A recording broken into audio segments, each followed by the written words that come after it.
authenticity is just respected by both the left and the right, and I'm happy to see that coming into 2020. Sure. Even more. Lauren?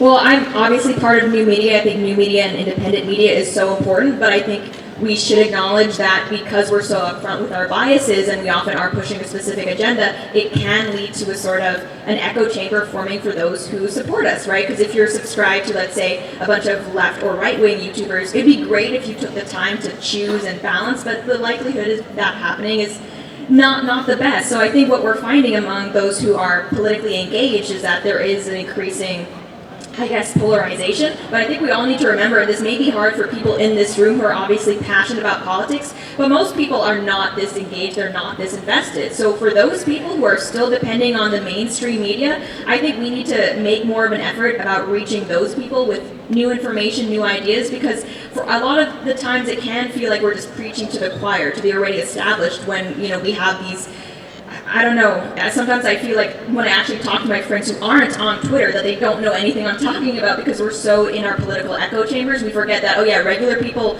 don't do this for a living. They have a 9 to 5. They watch, I don't know what TV shows are on that aren't political shows anymore, but I think we need to do a better job at communicating to regular people. Yeah.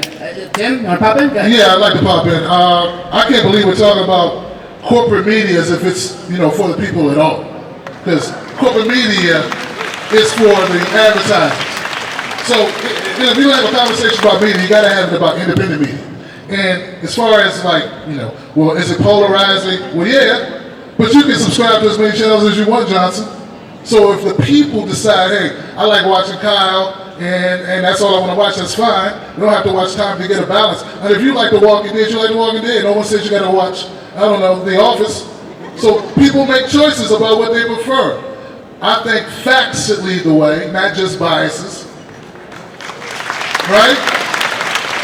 And you should demand that of your commentator.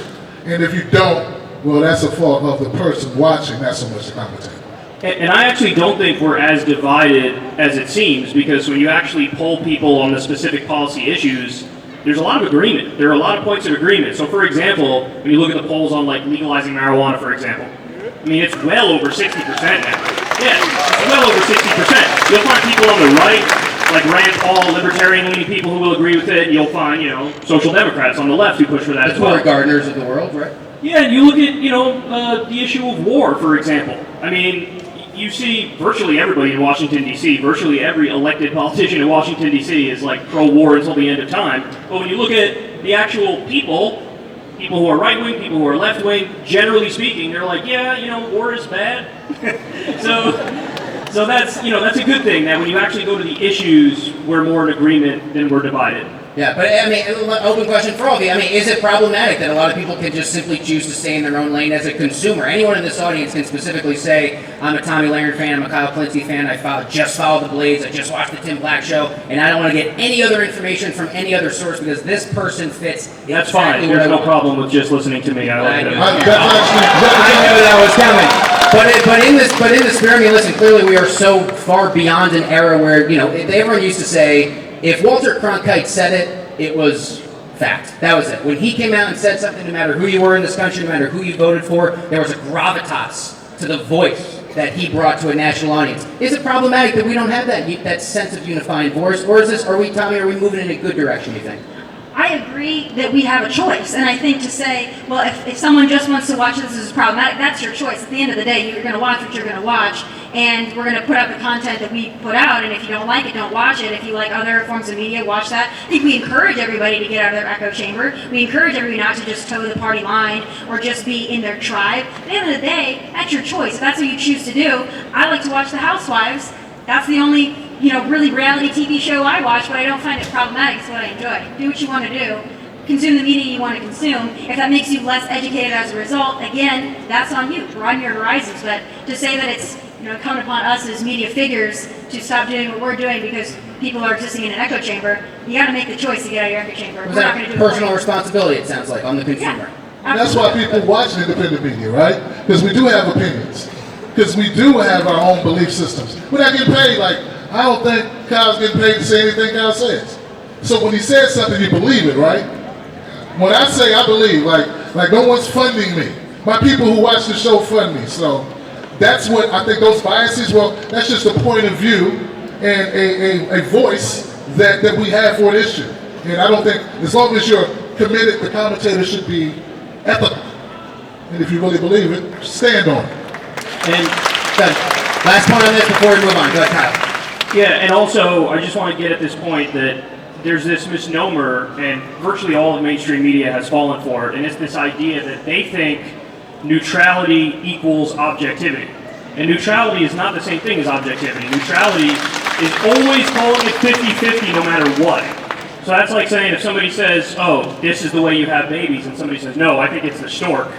Well, you're not going to say that's 50-50. You're not going to say, oh, both of them are equally right. No, you're going to say person A has it right. And unfortunately, it's a very understandable but also a lazy bias that they have where, and that's why it comes across as so fake, because you're not getting their real opinions. You're not getting their real thoughts on the issue. You're seeing somebody saying what they think they're supposed to say, and oftentimes that's, acting like they're neutral, and really we would respect it a lot more if they said, hey, listen, I lean left or I lean right, and here's what I think on the issue, and here are the facts on the issue. And I think that idea, that notion has to die. The idea that neutrality is the same thing as objectivity. They are not the same thing. We got some common ground up here at this panel. I'm loving this right now. Well, that's the point of the panel, right? Yeah, that's it. We are divisive. We can get along, can't we? I want to move on to kind of a continuation of what my opening question to Tommy was, which is the sense that so many newsrooms are driven by clicks, by shares, by retweets. So many people love the fact that on cable news or on a lot of platforms you could put 2, 3, 4, 6 boxes of talking heads who are just shouting down at one another. And so now a more formal question to all of you.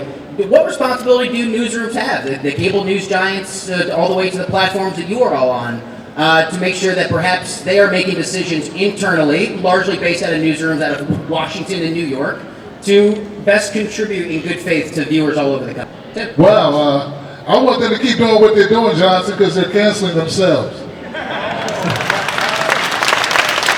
Yeah, keep lying to people, keep pretending to be ethical, keep taking the money, and we'll continue to grow. That's why we're all growing. If Tucker Carlson sold it straight, or whoever these commentators are, I don't want to pick on Tucker. Someone said Tucker earlier. If they were telling the people the real deal, then maybe we would be out of jobs, and I wouldn't want that to happen. So their lack of integrity, their lack of selling it straight, you may be biased, but you're honest. I hope, right? Yeah. Lauren also brings up an interesting thing, and this happens a lot in what I call blue checkmark Twitter, which is the space we kind of operate in. I got a blue checkmark possible. I guess. Well, in the Twitter world in general, frequently the headline and like the big thing, if there is a correction, the correction does not nearly get the follow-up or does not run the distance the way that the original headline does. Tom? I mean, you saw that with the New York Times and the Kavanaugh story. I think that was hugely problematic. Doesn't matter if you're a Kavanaugh fan, a Trump fan, doesn't matter. What was written in the New York Times, it used to be the newspaper of record, and we've seen this multiple times with outlets like the New York Times, just smearing somebody with either incorrect facts or not all of the facts, or the disclaimer is very small. That's problematic. I would hope especially that, and I know we should hold print media to a different standard, but I would hope that print media holds themselves to a different standard, especially the New York Times, because they're not like talking heads. They don't work at Fox News, they don't work at MSNBC, they're not Rachel Maddow, they're not Sean Hannity. We expect something different of those outlets, and they have failed, and that is where I think it's incredibly problematic for them as well as the consumer. I think this is a fair question. I've worked other newsroom jobs before Cheddar, and I can personally attest to the fact that, for instance, if you are watching a Fox News, a CNN, MSNBC, whatever, a clip, an exchange, where there is an explosion, there is an outburst from someone, those clips go viral because consumers want to see them. It becomes a ravenous cycle of people saying, did you see? I'm just picking a famous example from a few years ago. Lauren Duca and Tucker Carlson rip each other apart, and that's the thing. So, it's in a tough position for newsrooms who are understandably in a business. It's a profit business for everyone to a large degree. Are they supposed to shy away from content like that, knowing that consumers are going to eat it up? I don't feel bad for them because I feel like all of the mainstream outlets are artificially propped up. And this is what we're seeing on YouTube as well. The way the algorithm works, it used to be that, if somebody watches one of my videos, it would keep getting recommended my stuff for people like me, like Tim, for example. But now it almost always redirects back to CNN. or redirects back to MSNBC, or redirects back to Fox News. And, you know, I've said this for a long time now. I would love to see what would happen if we gave Wolf Blitzer a YouTube channel. And say, okay, man, we'll give you 2 years. Let's see how well you do. He would have 14 subscribers, and all the comments would be like, you know, like his daughter saying, "Good job, Dad," and stuff like that. And yeah, so I feel like there's a little bit of a bias. You know, they're artificially propped up, and Even from big tech. well, sure, yeah, absolutely, from big tech as well. So. And, you know, conservatives bear the brunt of those algorithms and what they've done. I mean, that's undisputed. You should take a look at my channel. Well, just say that conservatives have not been targeted by social media platforms. They certainly have. I mean, Zuckerberg has Some to absolutely have have. to fess up to it. I mean, that's But what it's they more, do. again, it's more populist versus elitist. So I'm somebody who's a populist on the left, and they hate me just as much as they hate anything. They hate you more, talk Tom. about. They hate you. But that's an interesting point. I'm sure what Tommy's largely backing, and correct me if I'm wrong, is what we hear frequently from conservatives, which is to say, hey, you may be targeted for not being popular, but you're not being targeted nearly as much as conservative voices. Is that You know, correct? my No. problem with that narrative is it's partisan for no reason. Like, you can, I can acknowledge to you that there are some people on the right who have been unfairly targeted. Oftentimes there's begging of like Twitter to deplatform different conservatives for their beliefs. But the funny thing is, whenever something happens to a conservative, I'm always there to say, hey, I think that's messed up. When something happens to me, crickets. They don't eventually say, because I'm on the left, so they go, oh, he's my enemy. If something happens to him, fine. I don't care if something happens to Kyle because he called me out last week on something else. And I'm not even so much speaking to people like us that have a platform. I'm more talking about the average American who's engaging in social media. That's being the conservatives obviously are at a disadvantage. So I'm not even trying to make it partisan. We have platforms. You and I can both say if we are treated unfairly or the algorithm screws us over, we have the platform to come up and say, I've been banned, I've been this, I've been that, and it can get attention. The average conservative out there doesn't really have that, and those algorithms do work to their disadvantage more so than it does a more progressive or liberal voice. It's not partisan, it's just the way that it is. Sure. Lauren. Well, I mean, coming from a YouTube background like Kyle, I think you and I know more about the YouTube algorithm than anyone would ever want to, just because we have to. And I mean, I think you're exactly on the money. It's not just right versus left, it's establishment versus anti-establishment. Right now, conservatives are not part of the Silicon Valley establishment, but you know what? Neither are people like Tulsi Gabbard, who's actually having to sue Google because they've been sabotaging her campaign, not letting her run ads. It's not acceptable. And I think if there's one thing we should all hopefully agree on is that kind of censor. I'm hesitant to use the word censorship because it's so loaded, but I guess that kind of backhanded manipulation of things like search results and even recommendations, like that's not good for the political discourse. We don't want people like Mark Zuckerberg or whoever it is running YouTube deciding what people see and don't see. Yeah, I got to move on here to the next thing. Go ahead, real quick. Okay, all right, let's move on. I do want to get into a little bit of issue-focused thing, and let's begin with, I don't know if any of you heard there's an impeachment inquiry. Did any of you hear that this is a big thing? Right now, NBC News had a new poll this last week. 49% of Americans are in favor of impeaching the president. 49% of Americans are against impeaching the president. That is a remarkable divide that we are at right now. And so an open question to all of you. When this happens, whatever happens that we are all going to watch in terrific fashion in the coming months and years, how much worse is the state of our national discourse going to get? How much worse can this division get, specifically framed around the impeachment conversation? Tommy? Well, as far as how much worse it's going to get if Trump is reelected, which I'm confident he will be in 2020, I think it gets much worse. I think the tantrums that we saw in 2016 are going to worsen. And as far as our political discourse, it's going to get worse. They will never stop investigating this president. They will never stop trying to impeach this president. They went right from Russia to Ukraine. I mean, it's going to be back to back to back. At some point, the American people are just going to be fed up with it. If they reelect this president and nullifying those people's votes, I think it's going to really weigh on the public. Mm-hmm. Can I ask you, how are you so sure he's going to get reelected? I watch the Democratic debates, and I don't even think that you can say, maybe you can, Democrats are meeting privately saying, what the hell are we going to do? I mean, when you've got Hillary Clinton saying, shit, maybe I have a chance, you know it's bad. It's just not good. You know he's really scared of Bernie Sanders.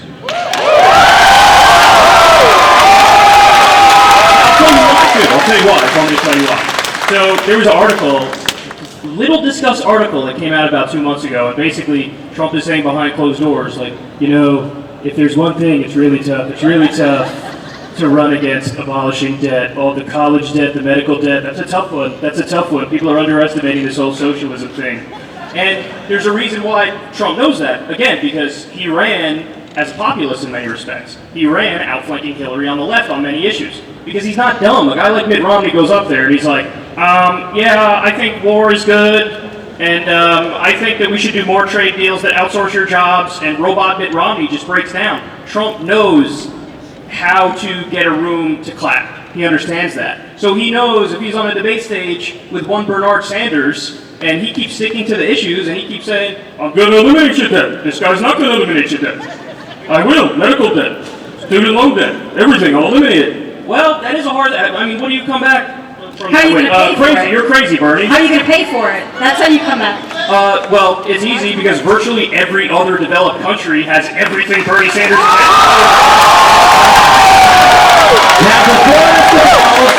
Now, I'll give Tommy a final response as well as possible. Poise the balls until I get Bernie, Trump. That's not exactly the spirit of the panel, but Tommy, I'll allow you to respond before we move back to the issue at hand. When you Tommy. say every other industrialized country has done this and they're all so great, why the hell have you not moved? Because this is still the greatest nation on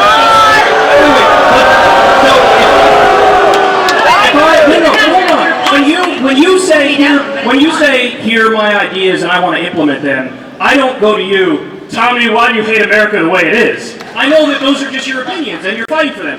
Why don't you grant me the same respect that when I call for changes to the system?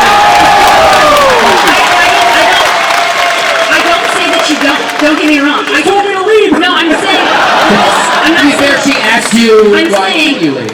if other countries have done these things so well and they have a better system, you still live in the United States of America for a reason. I'm not saying that you don't Because have we were born there. the best.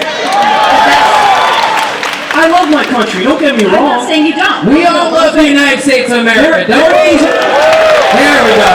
There are things about this country I would not change. I love the fact that we have the First Amendment. The only reason I'm on this stage and I'm allowed to run my mouth with some of the things I say is because we have the First Amendment. So there are things about this country that are absolutely wonderful.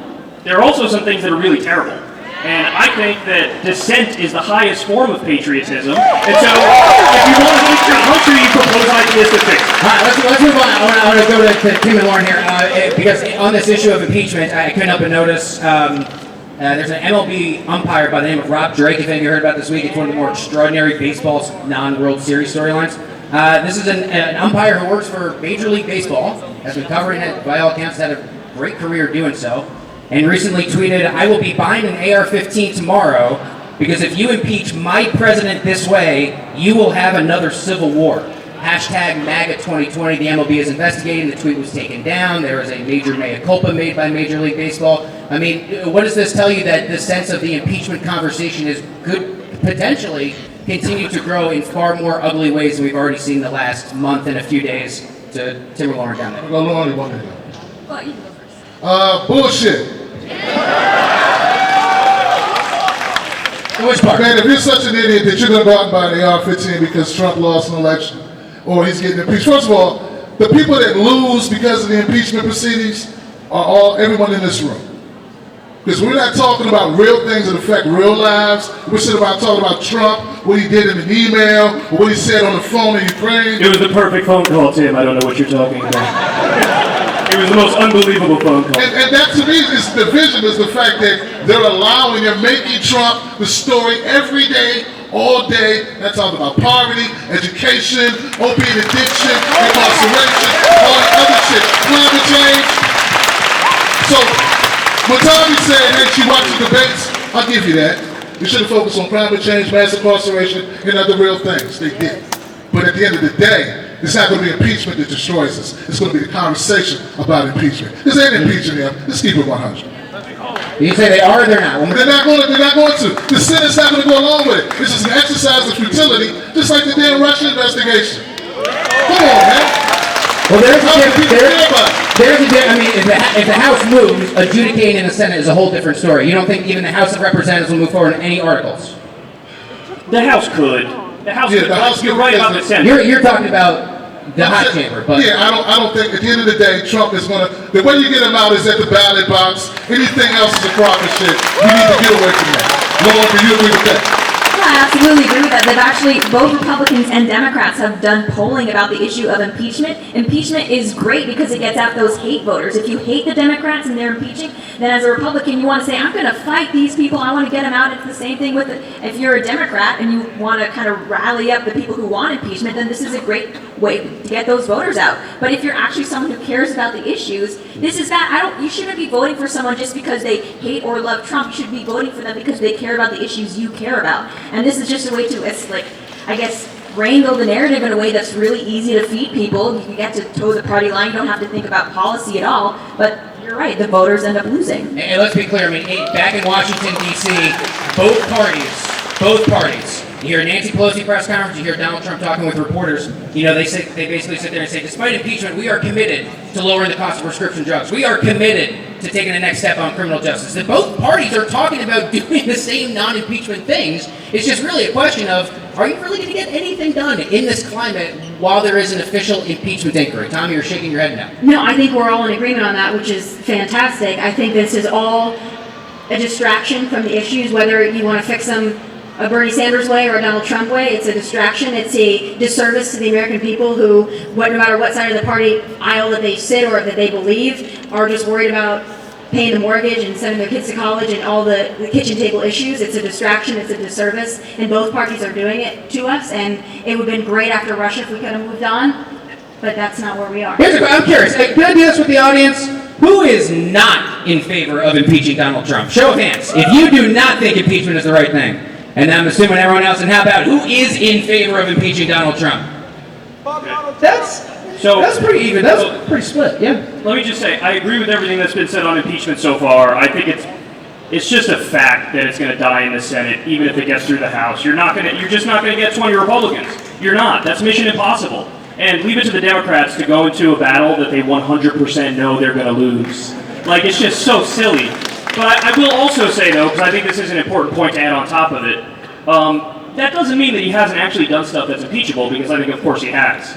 And I can't go into the specifics if you want. I mean, the emoluments clause is a thing. It basically says the president can't be corrupt. And when you're president and you have a hotel in Washington, D.C., and then the Saudis come and drop you $300,000, and then you give them a multi-billion-dollar weapons deal, that shouldn't be allowed. Jimmy Carter had to sell his peanut farm, and that wasn't anywhere near as bad as this is. So I will say that while I agree it's not going to go anywhere, I understand and I sympathize with the argument that people have where they say, hey, on principle, we have to do something here because we can't just let them get away with all this stuff. All right, I'm going to leave it there. I want to move on now and talk about this reality that happens on a lot of really contentious, controversial issues, which is fundamentally both sides not even having the same conversation. And the example that comes to mind for me was a recent trip I took to Colfax, Iowa, in Jasper County. This is a county that voted twice for Obama that then flipped to Donald Trump. And it was a conversation I had at a bar filled with Trump supporters about the kneeling protests in the NFL. You have a lot of so-called coastal elites or liberals who say this is fundamentally a conversation about protesting systemic law enforcement and police acts that disproportionately discriminate against people of color. And you go to a place like Colfax, Iowa, and people don't even invoke the law enforcement part of this. They say, no. Our issue with this is all about the flag. They say, I served under that flag. My brother came home in a casket draped in that flag. And what I realized in this aha moment for myself was, man, this is a national conversation we are all having, and yet somehow this side of the aisle is talking about it in this term, and they're not even having the same conversation. And you're all shaking your head yes with a sense of agreement, which is good in and of itself. And so an open question is, what do we do about these really, whether they're social or political dialogues that happen in this country, to make sure that we can get back to a baseline of established facts, to at least have the same conversation. We can disagree, but how do we at least have the same conversation about some of these things? Get off Twitter. Twitter is a place where intellectual arguments go to die, because you just mentioned the flag thing. I'm on Twitter sometimes, and it's right, people are talking past each other. And I love Twitter. Spicy, great content, but the thing is when you only have, 280 characters to express yourself, it makes it really hard. So there are so many people out there who saw Colin Kaepernick's protest and say, yeah, he's disrespecting the flag. There are so many people who saw how conservatives were reacting to the protest and say that's because they don't care about police brutality. And you're right, we're talking past each other. So I would like for people to have more of these conversations in real life, long form, with their friends and family, rather than just yelling at strangers on the internet. Yeah. Stop having people like Tomi Lahren make it about Colin Kaepernick's background, not about police brutality. Be sitting up here right now talking about, independent media has a responsibility. Tommy, you talked about Colin Kaepernick personally, about him making money, and you took the total focus off. So if you're going to do shit like that, own it. Let's not make it philosophical. I promise you, I 100% own everything I said about Colin Kaepernick. About Colin Kaepernick, that's part of the reason why you're here. It's because you gaslight on issues and never talk about that issue. All right. Now, I'm not saying this is what you're doing. Just to clarify, we are going to avoid anything that gets ugly, too personal. But since Tommy was directly invoked, Tommy, if you would like to respond. Well, I think that's just an example of what we're talking about. I have an opinion on something because it differs from his, then I'm gaslighting and I'm riling up my base. That's what you're doing. No, I'm not going to let that. A reminder to the audience that you will have a Q&A opportunity at the microphone, but for now, there are panelists here that you're here to speak. Tommy, my apologies. I think it's just what he did is actually speaking to one of the conversations we're having. It's if a conservative says something, then they're gaslighting, they are throwing out red meat, it's for blood sport. But if a liberal says something, they're just passionate about the issues. So again, it's being dismissive. I'm not saying that we don't do it to each other, because we do it to each other. I'm not saying that I've not been guilty of that, but I'm saying it happens to conservatives. If we're passionate about something, it's, well, that's because you're a racist, that's because you're playing to your base, you're riling people up. But why is it a liberal gets a pass every turn? Let me just say, there's an issue I agree with you on. And the issue that I agree with you on is, because I've seen you talk about this before, I agree with you on the issue of free speech. I'm a free speech absolutist. But that's exactly why I have the position I have on Colin Kaepernick, is because what he did is free speech. And your boss shouldn't be able to fire you because they don't like your version of protest. I mean, how ridiculous is that? It doesn't even matter. If every NFL owner disagreed with Kaepernick on the issue of police brutality, I don't care. They should have said, on principle, he has a right to do it. And by the way, I'm consistent on this, because let's say it worked in the other direction. Let's say, Tim Tebow was protesting because he has some conservative belief or something, and some liberal owner fired him because of it. I would say, no, that's wrong. Just because he believes that doesn't mean you should be able to fire him. As someone who actually has been fired for their belief by her boss, I know, because I've gone through it. And I defended you on that. And I appreciate that. Right, so then you can have Colin Kaepernick is what I'm saying. Okay, here, but I don't want to talk about Kaepernick for this whole thing, because it's so boring and it's kind of irrelevant at this point. But I want to, here for Kyle, we get it. When you say that you believe in free speech, don't get me wrong, I never said he didn't have the right to do it, but I have the right to discuss why I disagree with it. So I'm not saying that Colin Kaepernick can't kneel okay. I'm not saying he doesn't have the right to do it. I'm saying I also have the right to say what I think about it. But that's where the conversation always gets cut off. It's he has a right to do it, but conservatives don't have a right to criticize it. No, I agree. You can criticize it, but he shouldn't be fired. That he wasn't fired for what he did. He was fired because he's not good enough to be a starter in the NFL.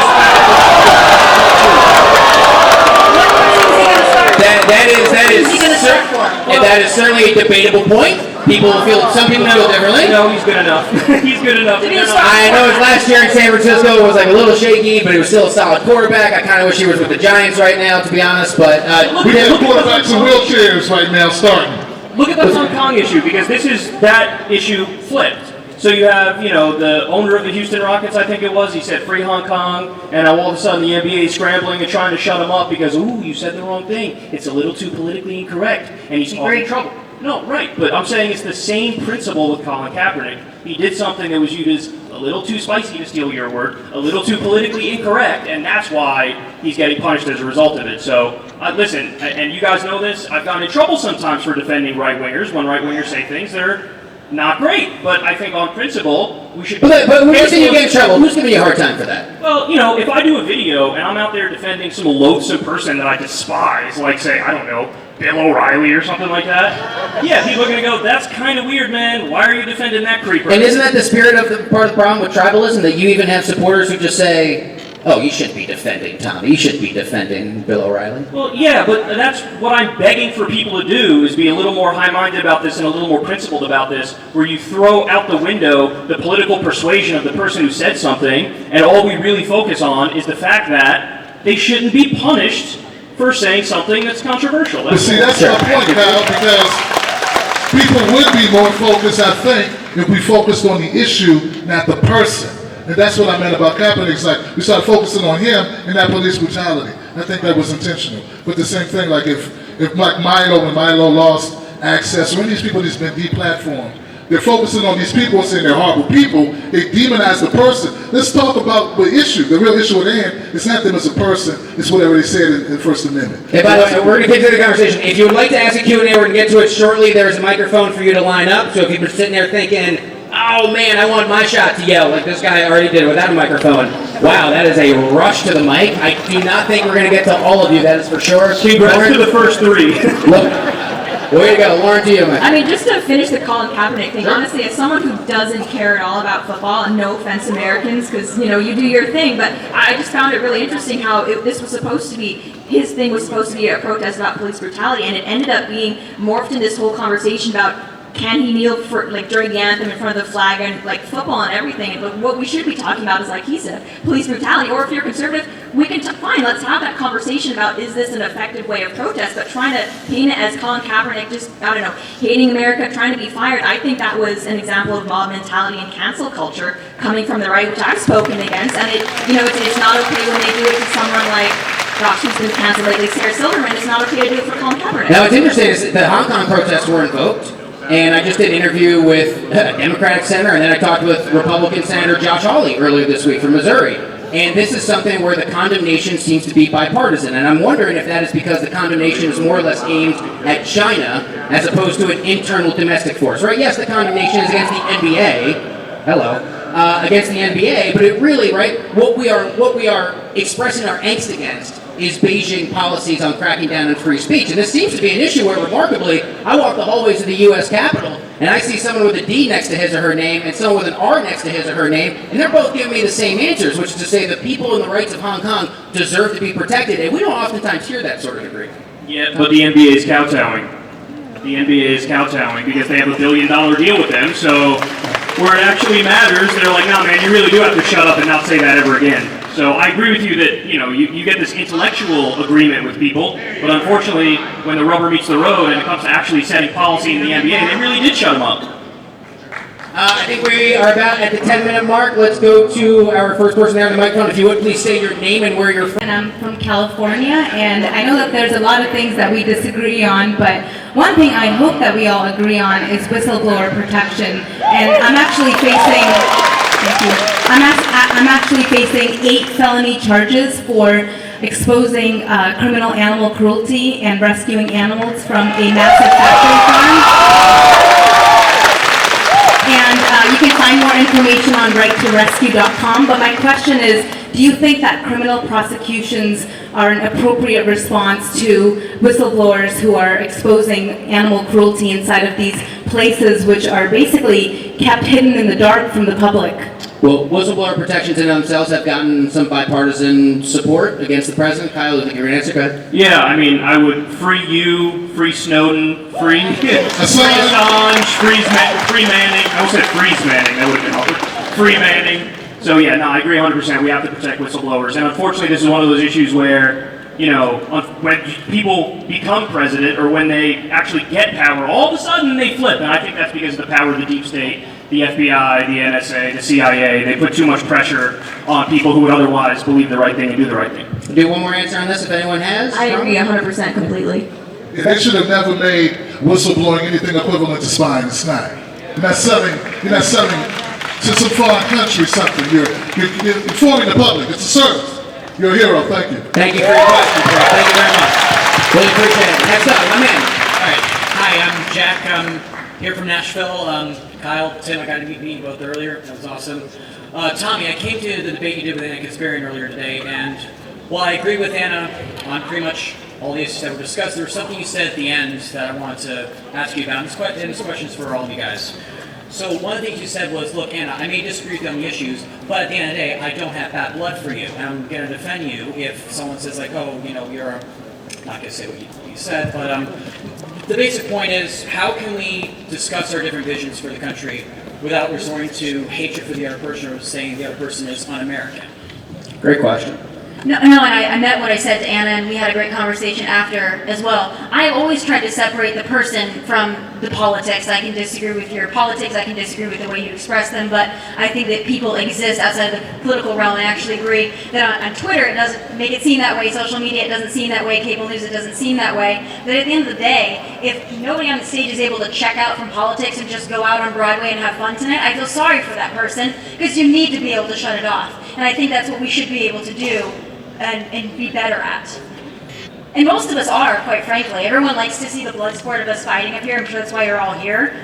But at the end of the day, we can all walk off stage, and I don't think anybody's going to hate the other or really have a bad thing to say about them as a person. I would hope not. That's not true. I can't stand Kyle. You can't stand who? Kyle. I can't stand me either. It's okay. I feel like this whole audience would vehemently disagree. Next up, please, my friend. Hi, my name is Sam, and I'm from California. My question is for Kyle. Hi. So the mainstream media, as we all know, and you've talked about on your show, is extremely biased against Bernie Sanders, as they were in 2016. And in the 2016 election, they were also biased against Trump, big time. So should Bernie Sanders become the Democratic nominee, how do you think the mainstream media is going to go about this as far as allocation, coverage, allocation, and smears? That's a great question, and I think people will be shocked because, for the most part, they will still be anti-Bernie. And you're going to be amazed by it, but that's what's going to happen. And unfortunately, you'll see some characters like, I would predict Morning Joe, for example, supports Trump, because Donnie Deutsch actually said as much recently on Morning Joe. He said, yeah, I'd rather vote for Trump than Bernie. So my friend Michael Brooks always says, capital breaks fascists. So and that's scary because, Bernie's just a mild social democrat. I mean, he's maligned as being like a hardcore socialist and like Maduro or whatever nonsense. He really is only talking about Swedish-style politics, but Capital will fight tooth and nail and make sure that guy doesn't get elected, that's for sure. All right, let's move on. My man in the hat. Hello, my name's Tomas. I'm from Los Angeles. This is for you, Kyle. You call for socialist policies within our democratic republic. Social democracy, not socialism. Go on. Yet you denounce the centralized power of multinational corporations. How can the average American trust an increase in centralized government when centralized corporations cannot be trusted? The problem is not the centralization of power. The problem is the nature of the power. If you give centralized power to the people, that's fundamentally different than giving it to 6 assholes who are in a back room smoking a cigar. Look, man, all I'm calling for is to give the people exactly what they want. You look at the polls, and it's 70% believe in Medicare for all, even 52% of Republicans believe in Medicare for all, 80% want a living wage, over 60% want to legalize marijuana. I'm just calling to give power back to the people, that's it. I do just want to say something because I'm Canadian, and Canada's always a country that's brought up as, this example of things like Medicare for all or free tuition and things like that. I just want to say that Canada's healthcare system is actually run provincially, so it's not a federal system.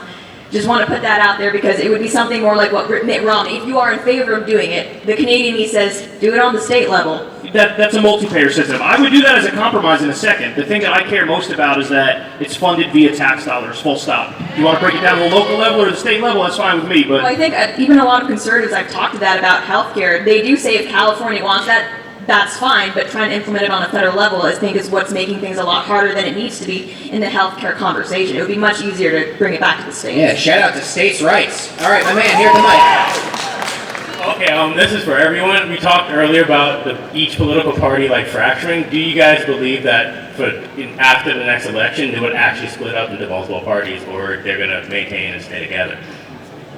I don't think that'll happen. I don't think they'll allow it to happen. I think if we should have multiple parties. I would love for that to happen. But the vice grip is so firm on both sides of the aisle. They shut down third party. They're still demonizing Jill Stein to this day. Jill Stein had $100,000 in a pack of now-laters, and they said she stole the election. So until we get the stigma, and that's media. Media did that. So. To our greater point, I think that about media, we're talking the responsibility part.